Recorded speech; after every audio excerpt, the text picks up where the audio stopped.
I have Meka Whaitiri, who is the lead Minister for Hawke's Bay Cyclone Recovery here with me. Kia ora, Minister, and thanks for your time. Kia ora, Andrew. It's lovely to be here. Yeah, nice to see you again.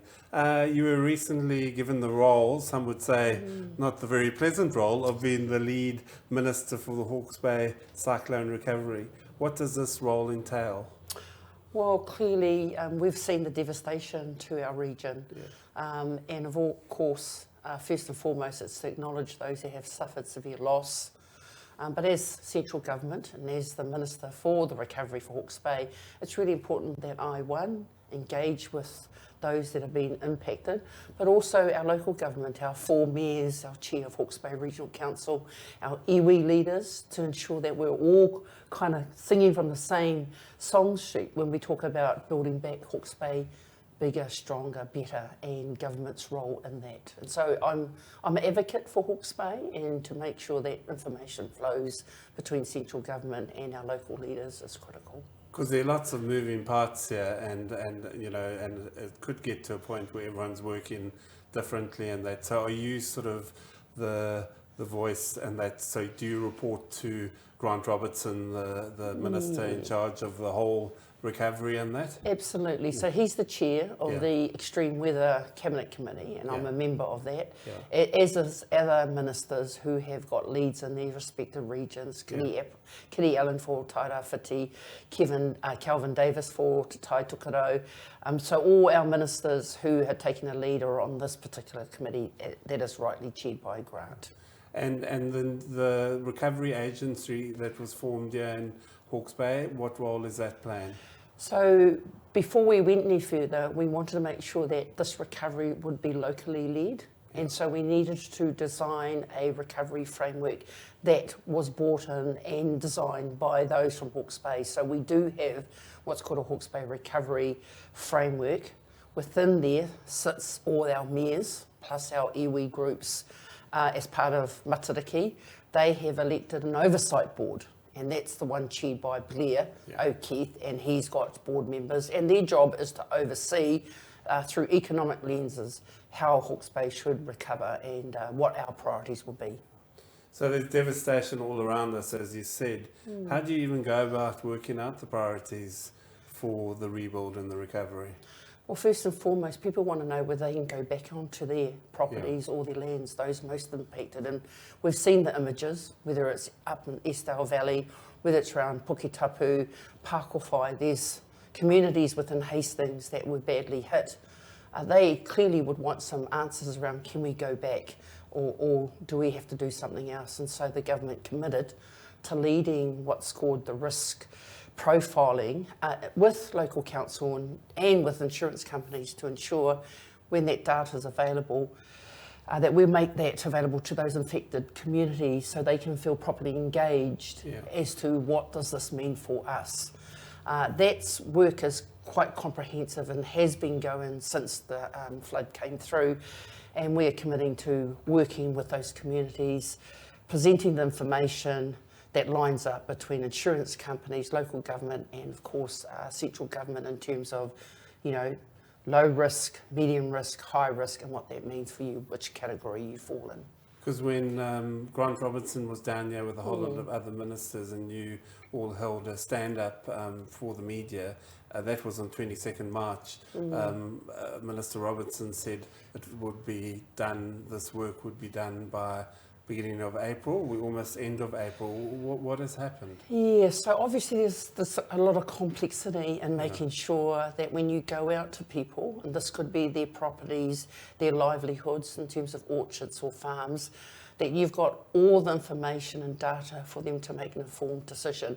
And when I say all the information or data, that's ensuring that insurance people feel the same way, local government in terms of could they ever give permits to rebuild because it's either badly damaged, you don't want to go and rebuild that, or regional council saying with a few mitigations around flooding protection, we could potentially get that community back up and running. There's a lot of pieces in the puzzle, and I think we've just made sure that we want to get that information right before we take it out to the communities. And the worst thing to do is go too soon, too rushed, and then we've got to change our position. So we did commit in the beginning of April. We're now almost at the end of April. I'm encouraged by, again, Minister Robertson indicating that we're likely to get the first tranche of data. This is the sort of the low risk end by the end of this month. So I'm hoping that we'll have some consultation meetings with affected communities early next month. Because you say you don't want to go too soon, and I can understand that, but you also don't want a Christchurch situation where people are hanging on, and it is, as you say, their lives and that. Yeah. So how do you work against or stop it becoming like Christchurch and going on for months and months? Communication is quite critical, letting people know where we are in the process, letting them know that nothing will be done to them, that there'll be a clear consultation part before decisions are made about whether you rebuild or whether you choose to do something else. That we've made that commitment. We've just got to make sure that data is absolutely solid, so then when we go out to those communities, there's no maybes, we're not sure, we're pretty clear for them to then say, on this data, this is what this means for my property in this location. And I think it's critical that we get that done properly and not kind of half-baked, because I think that will lead to more trauma. Having said that, I appreciate people are just, anxious is probably an underused word, but I know there's a lot of stress out there for communities wanting to know, where do we go to next? All I can assure you is everyone's working at such a fast pace.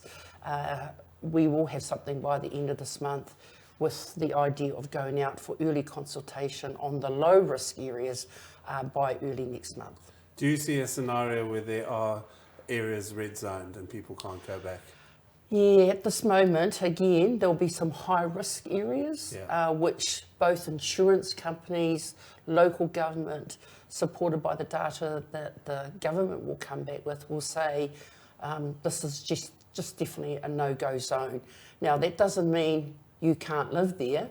That just means if you do live there, these are the consequences. You're unlikely to get insured. Or your place, if you rebuild back there, may get reflooded, or something drastic will happen. Again, we've made it really clear that that's a decision for the landowner and the property owner to make on good data. Our job is to just get the data, make sure it's solid, and present it to the communities that have been impacted. Now, you've been very active going around to the communities. What's the worst that you've seen out there? It's kind of hard. I mean, I went out for the first time to Estelle, last week, and it just broke my heart to see those homes with the silt right up to their windows. Clearly, people are not there. Seeing the school that my great-grandmother, grandmother, mother, sister, nieces all went to at Whaitiri. So that was heartbreaking to see the level of the silt up there. So, back to places. I've been up Swamp Road, I've been Vicarage, I've seen the devastation in the orchards, I've been up to Resington, up to Glengarry, I've been across the pulley rope to Dartmoor, and everywhere I've gone has been absolute devastation around the level and the scale of the flooding and the aftermath that it's left behind. And of course, every day, Andrew, as I drive from Whakatū to the airport, I have to go down Pakowai Road.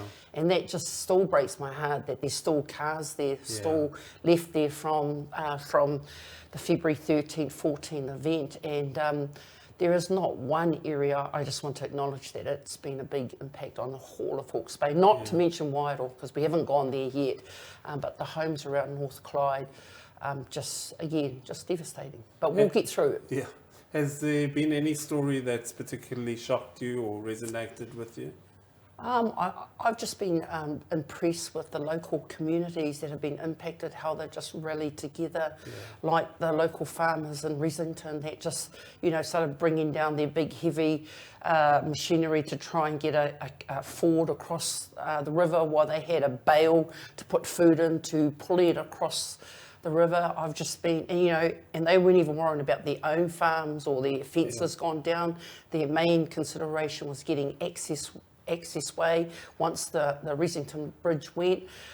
I've just seen just amazing feats of human endeavour in the face of adversity, just put their own issues aside to look after others, and I think that's symbolic of how Hawke's Bay people are, and may that continue as we come through the recovery.